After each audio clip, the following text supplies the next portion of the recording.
What's going on, everybody? We're talking about Hollywood Divas Season 2, Episode 7.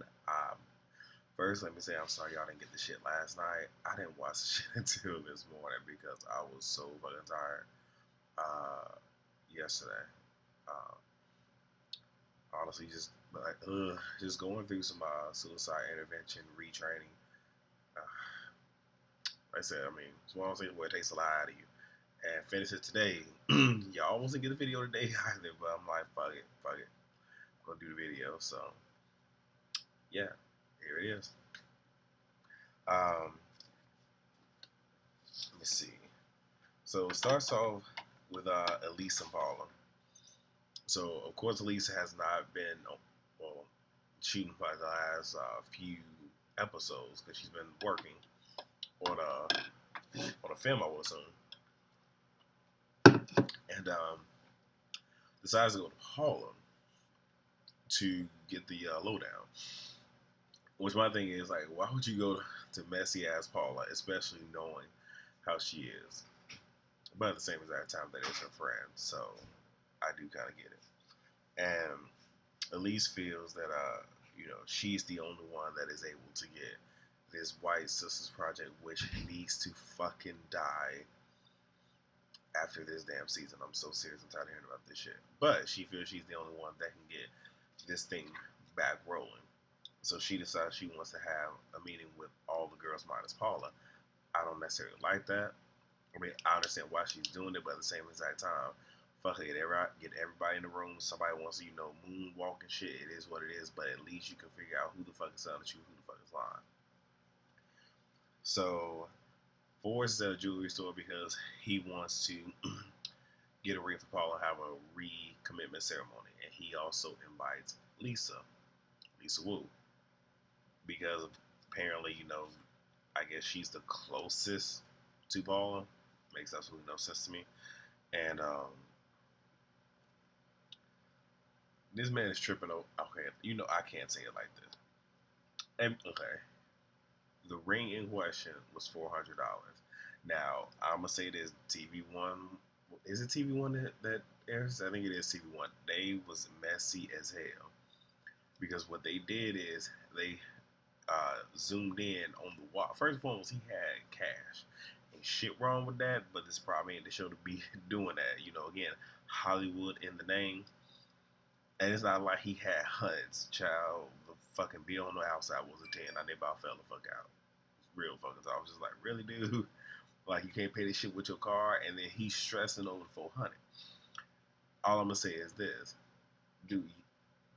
I understand he wants to do a recommitment ceremony. You don't necessarily need a brand new ring to do it, regardless of what the price is. But if you know that you were in the financial bind last season, and y'all still so in the financial bind right now, I don't think a ring is the best thing to do. Like, y'all should really be putting aside money to make sure that financially y'all are straight.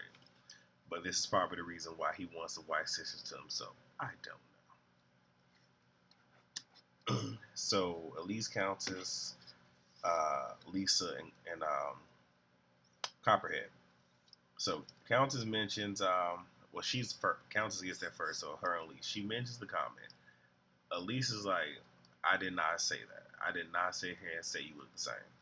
So Countess shares with everyone, but more or less Copperhead, because the rest of the girls come in what was said, and now Copperhead and Elise begin to go back and forth for a minute.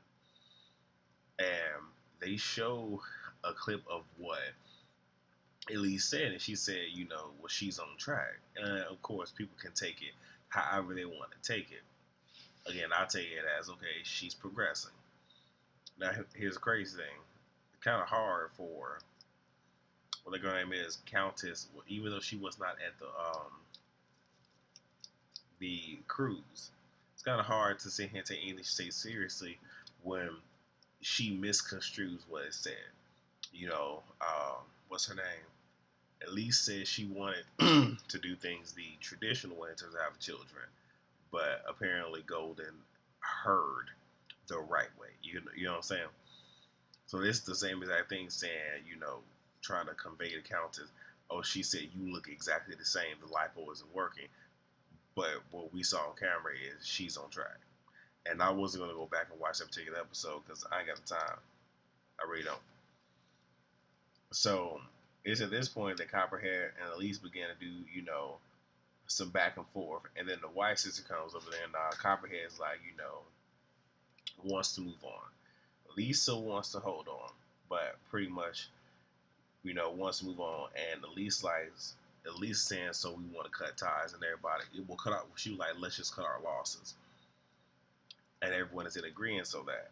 And then, Copperhead is just like saying, Paula and Forrest, more or less Forrest, is the reason that, these girls, like, it's tearing the girls apart. And she then goes on to specify her and Elise, and Elise is just like, no, it's not them. You know what I'm saying? And that just causes them to, further become distant. And all the girls, for the most part, agree that they're done with the white sisters. I'm sorry if I'm not making this loud enough, y'all. I'm sipping on some tea right now, so hopefully y'all will get a little bit more. Like I said, honestly, if I was able to shoot this video this morning, this probably would be a hell of a lot more lively. See what else. So Countess is with Warren. My thing is this: either Warren is getting his coins or Warren is whoring himself out. But he on every motherfucking show. And what I find to be weird is he's on all these reality TV shows, but it's almost like they think he is the only producer they can go to. It's almost just like Dr. Sharon. She was on the Braxton, then she was on what is it? That damn show. Cannot fuck Married to Medicine. What's Married? I think it was Married to Medicine.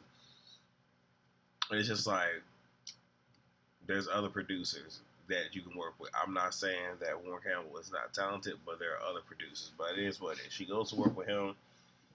Countess is sexing up the mic, and she says that she was signed to Virgin Records at 10, but because she had like a more mature sounding voice, they didn't know what to do with her, so they shelved her. That impacted her confidence, in addition to the whole thyroids and her being hoarse and whatnot. So Warren wants her to meet with a vocal coach. So Golden is on a fencing date with her old boy, Don't Care.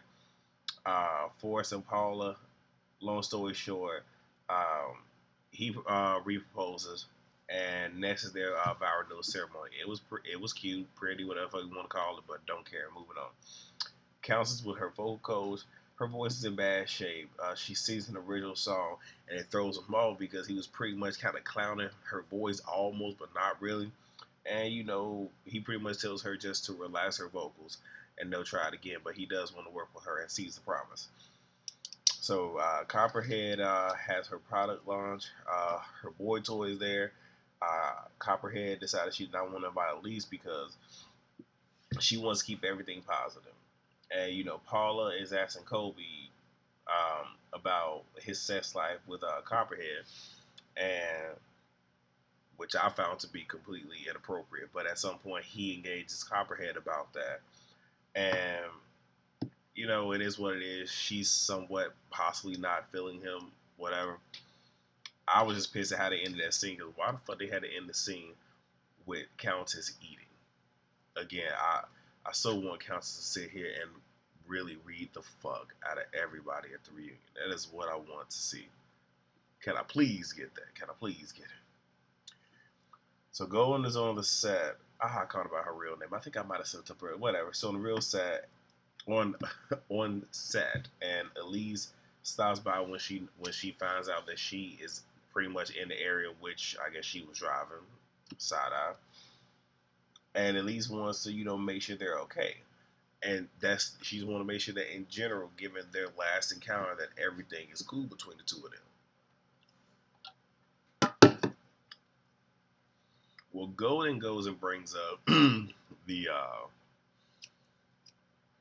cruise, which is just like, why would you fucking do that? That's one of the things where that horse is dead. Now she's in the process of cremating it and bringing it up. Of course, it stirs something in Elise, so it gets to the point where Elise is not allowing Copperhead to, truly finish her sentences, and they begin to talk over each other. But I understand why that is, because I mean, you have Copperhead who's sitting here, you know. I'm not saying that she does not have the right to take offense to what it is that Elise said, but I think she's doing the absolute most. And of course, a hit dog will holler. You know what I'm saying? Because I'll get to it in a second because it's about to come up. So Golden says that the proper way to have a conversation is for them to do, and it's one of those ways. It's like Golden is now being condescending, well, they're both being rude, but now she's being condescending, trying to make herself to be like this high mighty motherfucking person. And that cannot mention, why the fuck does what I'm saying, Golden remind me of fucking Skeletor in the face? Like, it's like nothing but fucking skull there. Like, I don't know what, I should not talk about people. I really shouldn't. But I'm just saying, like, am I the only one that see that? Just asking. But Golden begins, damn it, I said her name right again. She pretty much says that, you know, you were almost married how many times but don't have kids? You're almost 50 and then you don't have kids. Trying to, make that a jab, which for what it's worth, it did hit Elise. I don't know if it's necessarily the way that she wanted it to, but it's one of those where it's just like, I think that Golden, not only, I think, well, one, yeah, hit dog with her. I think she's mad because she chose to have sex without a condom. And I don't know what's going on with her baby daddy. Truth be told, quiet as kept, I truly don't give a fuck. But she probably regrets the fact that she did that particular thing. Highly doubt she regrets her daughter. I believe she has a daughter. But so I think that's why she got mad. And regardless of Elise having sex before being married, she decided to do what it was she decided to do. And I mean, hell, there are other options out there, especially if you wake up and find out, oh shit, I'm pregnant. Oh shit, we fucked without a condom. There's other things you can fucking do. So, I mean, it is what the fuck it is, but it's, like I said, either A, hit dog with holla, B, she needs a fucking storyline. So, what is it?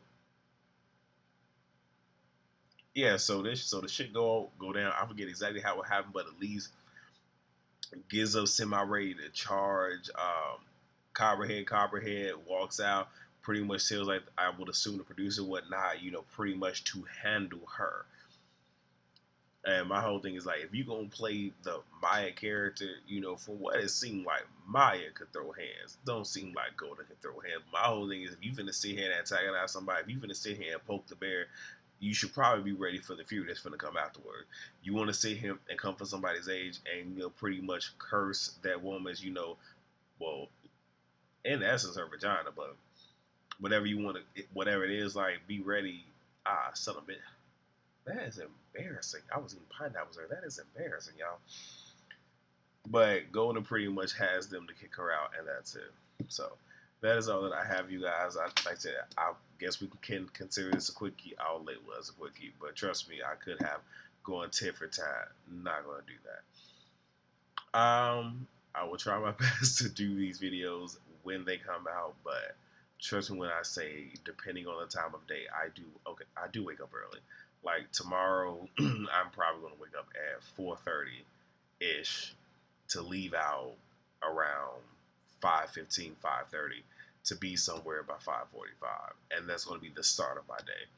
So, like I said, my wake up times fucking different. Again, the shows come out an hour earlier than what I'm used to, so I'll do what I can.